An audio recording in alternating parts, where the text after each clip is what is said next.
বায়ারা আমার, ইব্রাহিম পয়গম্বর তার 80 বছর বয়সের একটা সন্তান, যেই সন্তানটাও আল্লাহর পয়গম্বর হবে, ওই সন্তানটাকে এখন এবং বিবিকে রেখে উনি নির্জন বাসের মধ্যে রেখে উনি যখন চলে যায়, বিবি হাজারা ডেকে ডেকে বলেন, স্বামী আবার আপনি কোথায় যান, কেন চলে যান? আপনি আমাদেরকে এই মরুভূমির মধ্যে রেখে কোথায় চলে যান, কি কেন চলে যান? ইব্রাহিম পয়গম্বর কোনো জবাব দেয় না। আবারও হাজারা আলাইহিস সালাতু ওয়াস সালাম বলেন, স্বামী আমার আপনি কোথায় যান? আপনি আমাদেরকে এখানের মধ্যে রেখে, এখানে মরুভূমি, ঘর নাই, বাড়ি নাই, মানুষের কোনো বসবাস নাই, এখন এখানের মধ্যে শুধু জঙ্গল আর কিছু নাই, এবং বন্য প্রাণীগুলা বসবাস করে, হিংস্র প্রাণীগুলা বসবাস করে। আপনি কেন গো আমাদেরকে এখানের মধ্যে রেখে চলে যান? কোথায় চলে যান? ইব্রাহিম পয়গম্বর জবাব দেয় না। খাবার 3 নম্বর বার আবার যখন হাজারা আলাইহিস সালাতু ওয়াস সালাম এবার স্বামীকে ডেকে ডেকে বলেন, স্বামী আমার আপনি কোথায় যান, কেন যান? এবার ইব্রাহিম পয়গম্বর তিনি আঙ্গুলের ইশারার মাধ্যমে আকাশের দিকে আঙ্গুলটা উঠাইয়া ইশারার মাধ্যমে বোঝা দিলেন, বিবি আমি কেন যাই? আমাকে এমনিতে চলে যাই না, আমার আল্লাহ আমাকে নির্দেশ দিয়েছে এখান থেকে তোমাদেরকে রেখে চলে যাওয়ার জন্য।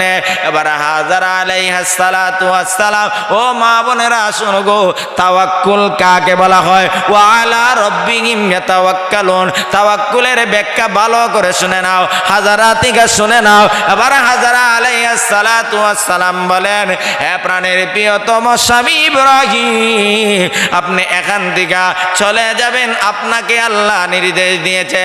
তবে আবার শুনেন, আমি হাজারা আমি এমন আল্লাহর প্রতি ঈমান আনি না যে আল্লাহ আমি হাজারা এবং আমার সন্তান ইসমাইলের জন্য এই মরুভূমির ভিতরে খাবার পৌঁছাইতে পারে না।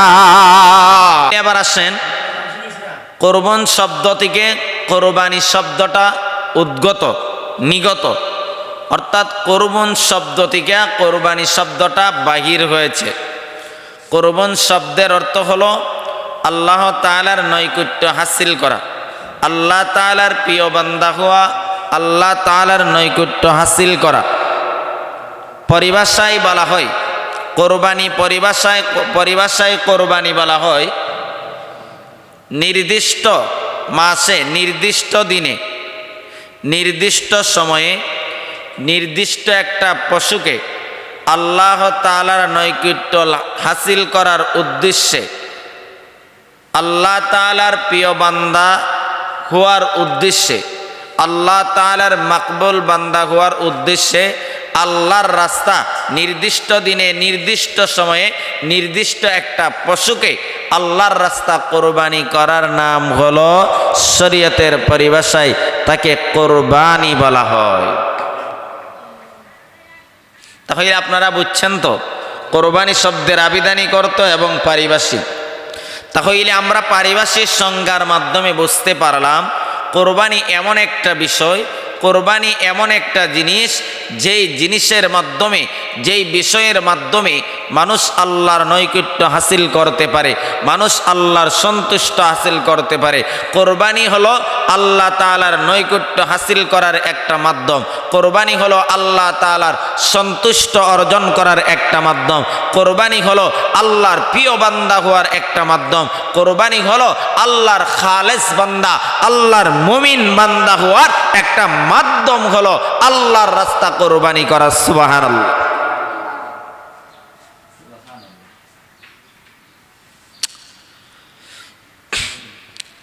এইখানে আমি লম্বা ইতিহাস বলবো না, লম্বা ইতিহাস বলার মতন সময়ও আমার হাতে নাই, আর ইতিহাস আপনারা আমার চাইতে আরো বেশি জানেন।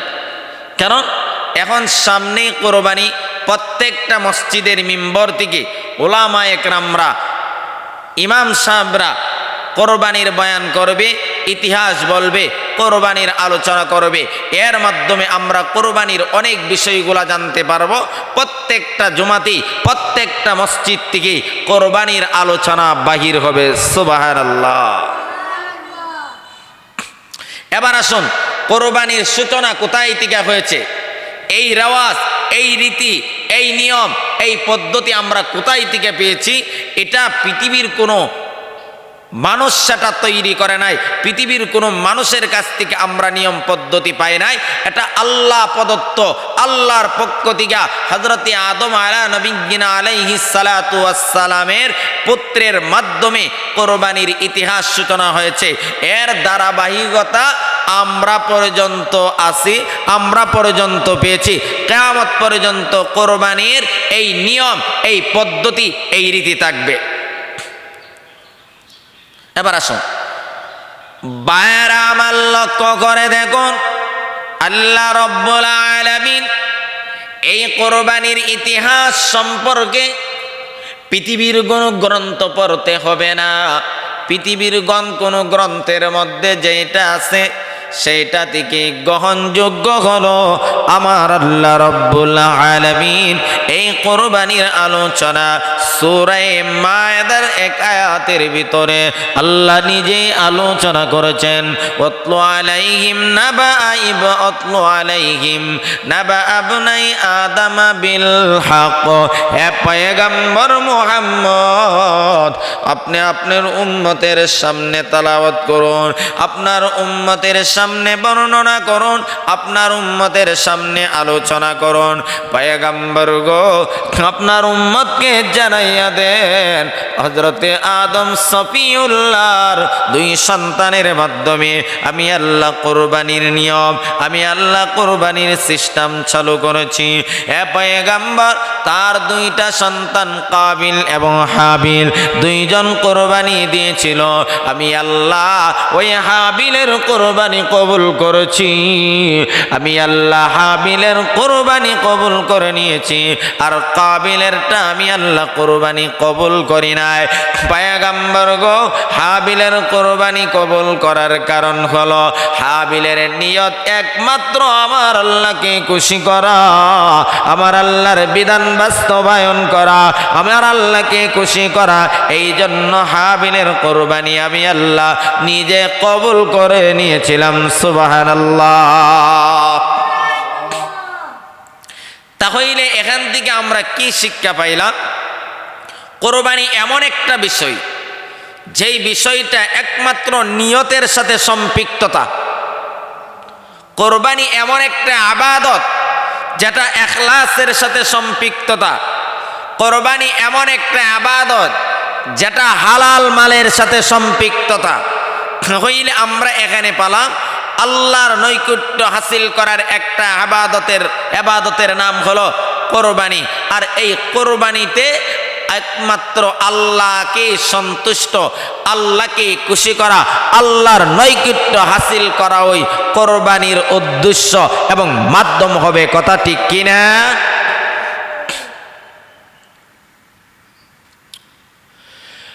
বারামাল লক্ষ্য করে দেখুন, আল্লাহ রব্বুল আলামিন এ পয়গম্বর আদম আলাইহিস সালাতু ওয়াস সালামের সন্তানের মাধ্যমে কোরবানির পথা চলে আসছে, এখন পর্যন্ত আছে। এর মাধ্যমে আমার আল্লাহ রব্বুল আলামিন আদম আলাইহিস সালাতু ওয়াস সালাম থেকে সূচনা, কিন্তু এটা পৃথিবীর মানচিত্রের মধ্যে প্রচার প্রসার হয়েছে খলিলুল্লাহ ইব্রাহিম পয়গম্বরের মাধ্যমে। আল্লাহ রব্বুল আলামিন জামানার পয়গম্বর ইব্রাহিম যখন 80 বছরে উপনীত হয়েছে, কেউ কেউ বলেছেন 90 বছর, কেউ কেউ বলেছেন 92 বছর। উনি চিন্তা করলেন, আমি যখন পৃথিবীর জমিন থেকে বিদায় হয়ে যাব গো, তখন আমার এই দ্বীনের দাওয়াত, আল্লাহর একাত্মবাদের দাওয়াত কে দিবে? আমি পৃথিবী থেকে বিদায় হয়ে গেলে দাওয়াতের কাজ বন্ধ হয়ে যাবে। খলিলুল্লাহ ইব্রাহিম চিন্তা করলেন, তখন ওনার মনে মনে চিন্তা আসলো, আমি আল্লাহ রব্বুল আলামিনের কাছে দোয়া করব, আমি আল্লাহর কাছে চাইব। আল্লাহর কাছে ইব্রাহিম খলিলুল্লাহ আলাইহিস সালাতু ওয়াস সালাম তিনি আল্লাহর কাছে সন্তানের জন্য দোয়া করলেন। আল্লাহকে বললেন, আল্লাহ আমি পৃথিবী থেকে যদি বিদায় হয়ে যায় তাহলে এই দিনের দাওয়াতের কাজ বন্ধ হয়ে যাবে। দিনের দাওয়াত কে দিবে গো? আল্লাহ তুমি আমাকে একটা সন্তানের ব্যবস্থা করো। এ মুসলমান, শুধু উনি সন্তানের কথাই বলে না, নেক সন্তানের কথা বলেছেন, নেক সন্তান। আর আমরা হলো খালি আল্লাহ দেলাও একটা ফুলা দেলাও। আল্লাহর কাছে চাওয়ার সময় চাইতে হবে নেক সন্তান। যদি নেক সন্তান না চাও, যদি তোমার 10টা ছেলেও হয় আর ওইগুলা গাঞ্জটি হয়, ওই 10টা ছেলের মাধ্যমে তোমার সম্মান মর্যাদা দুনিয়াতে অদুনিয়াতে একবারে ধূলিসাৎ হয়ে যাবে। পরকালেও এমন অপদার্থ সন্তানের কারণে আল্লাহর তৈরি জাহান্নামে যাইতে হবে। কথা ঠিক কিনা? তাহলে এবার আসুন, 1 নম্বর ইব্রাহিম আলাইহিস সালাতু ওয়াস সালাম সন্তান চাইলেন, বয়স 80। আমি আপনাদের কাছে জানতে চাই, 80 বছর বয়সেও আমার আল্লাহ সন্তান দেওয়ার ক্ষমতা আছে না নাই? কথা বলেন, আছে না নাই? আছে না নাই? আছে। আল্লাহ 80 বছর, আল্লাহ যদি কাউকে সন্তান দিতে চায় 80 বছর বয়সেও আমার আল্লাহ সন্তান দিয়েছেন দিবেন। আল্লাহ দিতে পারেন, সেটা প্রমাণ করেছেন ইব্রাহিমের মাধ্যমে। আর আল্লাহ যদি কাউকে আল্লাহ যদি কাউকে সন্তান দিতে না চান, তাহলে আমার আল্লাহ 18 বছরের যুবতী আর 25 বছরের যুবককেও আল্লাহ দেন নাই। কথা ঠিক কিনা? কারণ এটা সন্তান দেনেওয়ালা আর নেনেওয়ালা একমাত্র কে? আল্লাহ। আল্লাহ, এই কথা বিশ্বাস করতে হবে। কিন্তু আমার সমাজের এক শ্রেণীর মানুষ আছে, আমার সমাজের এক শ্রেণীর মানুষে সরলপান মানুষ আছে, তারা এই কথা বিশ্বাস করে আল্লাহ সন্তান দিতে পারে, আবার খাজাও বাবাও দিতে পারে, আবার মাঝবান্ডারের বন্ড বাবাও দিতে পারে। কি পরিমাণ শিরিক আর বেদাতের আমদানি বাংলাদেশে হচ্ছে, সেটা মানুষ কল্পনা করতে পারবে না। ওপেন মানুষকে শিরিকের দিকে আহ্বান করা হচ্ছে, ওপেন মানুষকে শিরিকের দিকে ডাকা হচ্ছে। বারবার লক্ষ্য করে দেখুন, আল্লাহর নবী, বিশ্ব নবী রাহমাতুল লিল আলামিন বলেন, আমার উম্মতেরা ভালো করে শুন, শিরিকের দ্বারে কাছেও যাইবা না, শিরিক করা যাবে না। একজন মুসলমান ইমানদার শিরিক করতে পারে না, শিরিককে সাফাই গাইতেও পারে না, শিরিকের পক্ষে দালালিও করতে পারে না। কিন্তু আমার সমাজে কিছু নামদারি আলেমগুলো আছে, তারা নিজেরাও শিরিকের দিকে আহ্বান করে, শিরিকের পক্ষে দালালি করে। না রে মুসলমান, না, কোনো মুসলমান শিরিক করতে পারে না, শিরিকের পক্ষে দালালিও করতে পারে না, সাফাই গাইতে পারে না। আল্লাহ রাব্বুল আলামিন বলেন, লা তুশরিক বিল্লাহ, বান্দারে তোমরা কোনোদিন কোনো অবস্থায় আমি আল্লাহর সাথে শিরিক করবা না। এ বান্দা, আমি আল্লাহ সবকিছু সহ্য করতে পারি, কিন্তু আমি মাওলার সাথে কেউ যদি শিরিক করে আমি আল্লাহ সেটা বরদাস্ত করতে পারি না। কথা ঠিক কিনা বলেন?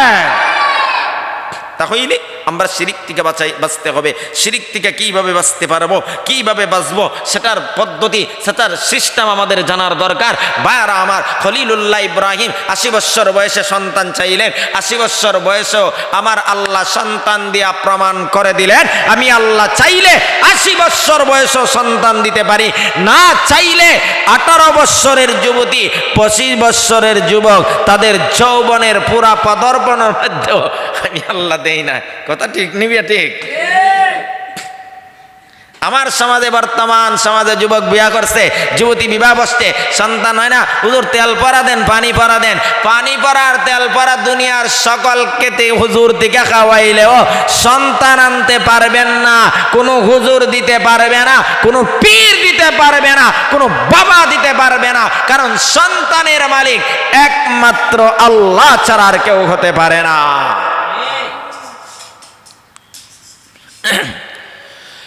বারবার লক্ষ্য করে দেখুন, আল্লাহর পয়গম্বর ইব্রাহিম আলাইহিস সালাতু ওয়াসসালাম আল্লাহ রাব্বুল আলামিন বলেন ইব্রাহিম দোয়া করলেন রব্বি হাবলি মিনাস সালিহিন আল্লাহ তুমি আমাকে একটা নেক সন্তান দাও বিস্তারিত বলার টাইম নাই এবার আল্লাহ রাব্বুল আলামিন জিবরাইলের মাধ্যমে হযরত ইব্রাহিমকে সুসংবাদ জানায়া দিলেন ফাবাশশারনাহু বিগুলামিন হালিম এ খলিলুল্লাহ ইব্রাহিম আমার আল্লাহ তোমাকে ধৈর্যশীল সহনশীল একটি সন্তানের সুসংবাদ দিয়েছেন আল্লাহর কাছে দোয়া প্রার্থনা করেছেন আমার আল্লাহ তাকে নেক সন্তান দান করেছেন ভাইরা আমার ইব্রাহিম আলাইহিস সালাতু ওয়াসসালাম যখন বিবি হাজারাকে নিয়ে সংসার করতেছে যখন সন্তান গর্ভে চলে আসছে সন্তান ভূমিষ্ঠ হয়েছে আল্লাহ রাব্বুল আলামিন আল্লাহ রাব্বুল আলামিন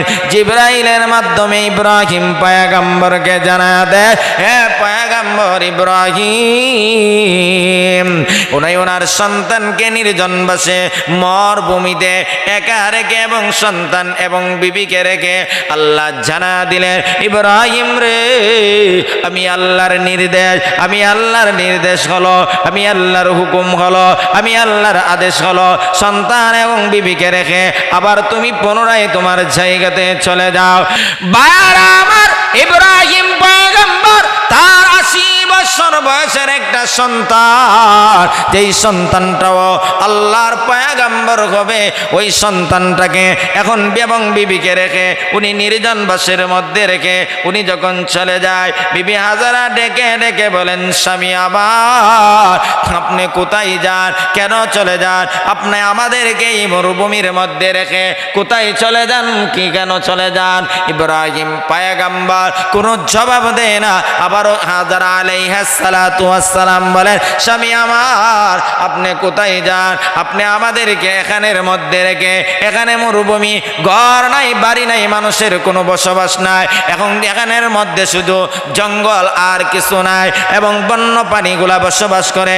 হিংস্র প্রাণীগুলা বসবাস করে আপনি কেন গো আমাদেরকে এখানের মধ্যে রেখে চলে যান কোথায় চলে যান ইব্রাহিম পয়গম্বর জবাব দেয় না খাবার 3 নম্বর বার আবার যখন হাজারা আলাইহিস সালাতু ওয়াসসালাম এবার স্বামীকে ডেকে ডেকে বলেন স্বামী আমার আপনি কোথায় যান কেন যান এবার ইব্রাহিম পয়গম্বর তিনি আঙ্গুলের ইশারার মাধ্যমে আকাশের দিকে আঙ্গুলটা উঠাইয়া ইশারার মাধ্যমে বোঝা দিলেন বিবি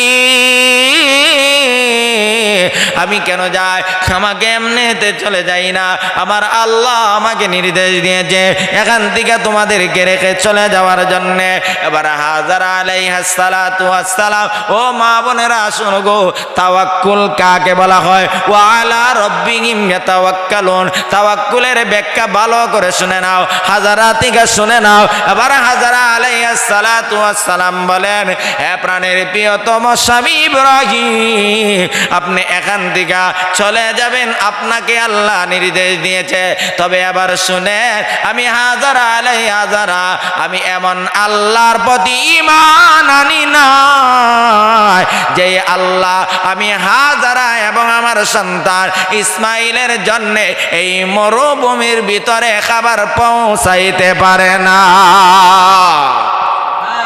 এবার আমি আপনাদের কাছে জানতে চাই ওই আল্লাহ তো সেই আল্লাহ যিনি মরুভূমির প্রান্তরে খাবার পৌঁছাইতে পারে যিনি আগুনের ব্যবস্থা করে দিতে পারে পানির ব্যবস্থা করে দিতে পারে ওই জায়গা থেকে জমজমের পানির আমদানি হয়েছিল খলিলুল্লাহ ইব্রাহিমের সন্তানের মাধ্যমে আল্লাহ রাব্বুল আলামিন জমজমের পানি পৃথিবীর মধ্যে চালু করেছিল ওই খলিলুল্লাহ ইব্রাহিম চলে যায় বিবি জবাব দিয়েছে আমি এমন আল্লাহর প্রতি ঈমান আনি নাই যেই আল্লাহ মরু প্রান্তরেও খাবার পৌঁছাইতে পারে না আমি আপনাদের কাছে জানতে চাই ওই আল্লাহ তো এমন আল্লাহ যিনি মরুভূমির প্রান্তরেও খাবার পৌঁছানোর ক্ষমতা আছে না নাই